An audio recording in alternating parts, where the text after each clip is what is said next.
such a departure from what we were getting ready to play against last week versus Iowa, especially on the for our defense versus BYU's offense. So, quality opponent coming in here, should be a great game. Fans are going to be a big part of this one now, especially when their offense is on the field. It's going to be big for us to hopefully help control the tempo a little bit with our crowd and get them real rowdy and get them a little rattled at times. So we're excited about the opportunity to compete and to be back in Camp Randall. Like I said earlier in the week, I know the kids are fired up about that. They have 3 opportunities left, and 48 hours from now they're going to have 2 opportunities left. Jared Everdare said the other day he would kind of take it day by day. Do you expect him? Has he been able to do much this week? Yeah, he was out there moving around pretty good today, so I would expect Jared to really not even be limited. I expect him to go. And how about Dallas Llewellyn? Dallas probably won't play. Dallas probably won't. Yeah, I think that Dan's taken almost all the reps there, so it doesn't look like Dallas will be ready this week. Hopefully next. You had mentioned on Monday that you would keep Kenzel at punt return, but you might try to simulate some things in practice, like conditions. Were you able to do anything like that? Yeah, we did. You know, we did it early. We started on Monday, which is not something we normally do on Monday, but just some balls, you know, a little bit on the ground, not as traditional coming off the foot, what have you. And we did do that Monday. We did it again on Tuesday, and he's caught the ball well. So I feel comfortable with him back there, and we'll see what Mother Nature brings us on Saturday. Did the way Volt played in his first start give you confidence?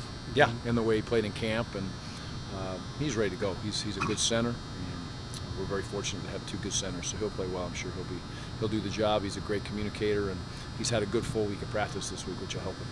Have you had much contact with Tyler Dipple this week, and how's he doing? I have. He's doing good.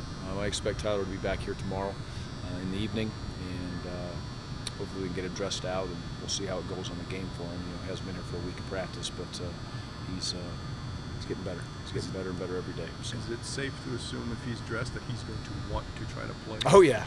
We talked to him last night. He wants to try to play. So it was still kind of secondary in his mind, obviously, but he'll get through today, and then he'll come back tomorrow. And you know, it was good. We were able to get Pat Muldoon back there with him to spend the day with him, and then Pat will be back tomorrow and with him and be good. So it's good for Tyler, and he'll be back here tomorrow with us, and away we go. Do you feel pretty good about Chris after he got back on the field this week? I do. Yep, feel good about him. As long as Chris says he feels good, I feel good. So he's had a very good week of practice.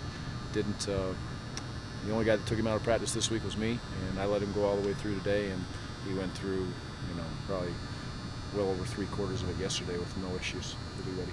You had a couple kids last week, including Jakari, who weren't allowed to play. Is that the status quo on those guys this week? Are they allowed? No, they'll be ready. Okay. They'll be ready to play. Yep. Do you see an extra hop in Dan's step? Because I think coming into the season, he was expecting to get a little more playing time.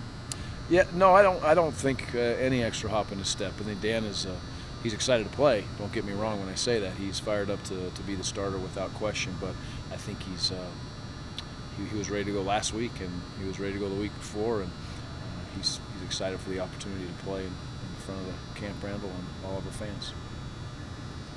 What are your feelings personally about coaching against Bronco Mendenhall again? You guys are friends when he was at BYU. How do you feel about coming to that game?